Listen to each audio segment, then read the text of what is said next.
Brahmacharya is a very interesting subject, and this is the foundation of spiritual life. This is the foundation of our physical, mental, emotional strength. This is the foundation of our vigor, whatsoever we can do. Brahmacharya has least to do with body and lot to do with mind. Perhaps that's why it is called Brahmacharya. Charya in Sanskrit means conduct. It's a part of our daily routine. When we apply excellence or the fundamentals of Brahmacharya into our everyday life, then it is called Brahmacharya. Because our mental training is at the root.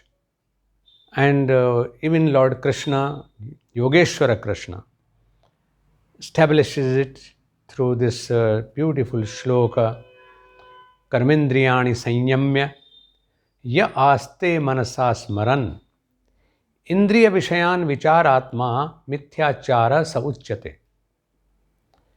We control our senses forcibly. We restrict them from their subjects. But still,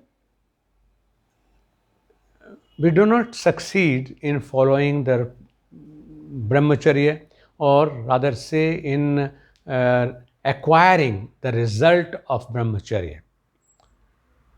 Because we control the mind, we fail to control the mind, and we go on controlling our senses.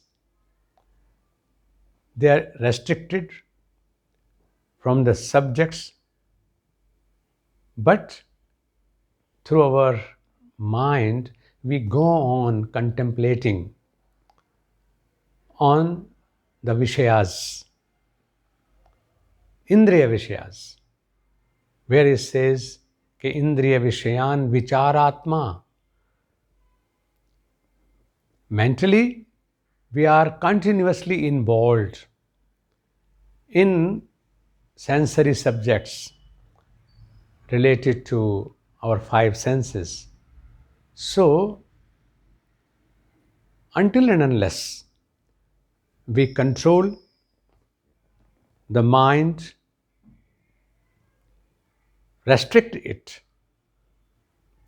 against being involved in the indriyas, in their subjects, and then we apply the ethics of brahmacharya into our life.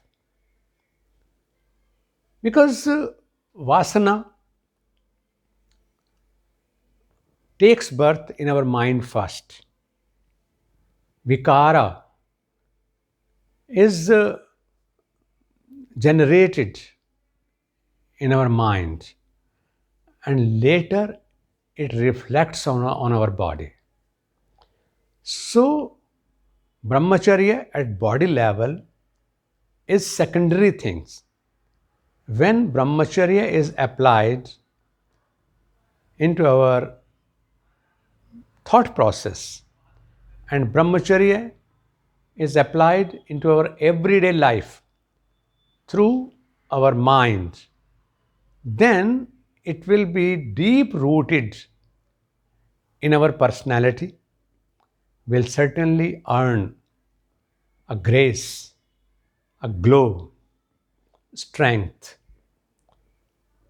all round strength, power of physic, power of determination, and even our senses will grow more strong. So, it will grow up to that level that through brahmacharya alone we can acquire divinity. The divine glow is replicable. It reflects on our personality, total personality. And finally, we can elevate ourselves up to the level of divinity through brahmacharya. If brahmacharya is not there, then all excellence, all wisdom, all control of senses is futile exercise. It will not result into a harmonious personality development.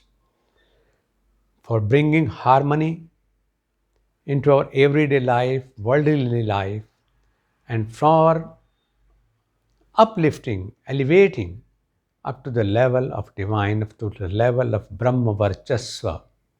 The Brahma Varchas can be attained through real application of brahmacharya in our everyday life. So it should be very clear for our yoga seekers, for sadhaks, that brahmacharya has least to do with body.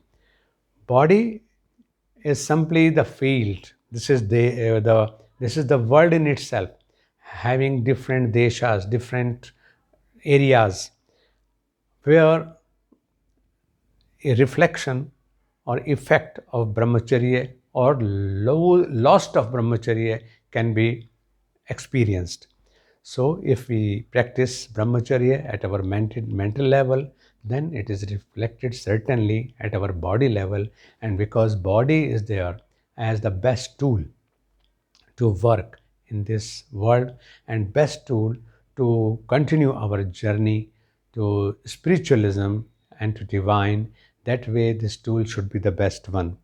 And brahmacharya at the level of mind, brahmacharya at the level of body, and brahmacharya at the level of our behavioral aspect will certainly lead a sadhak to perfection, no doubt.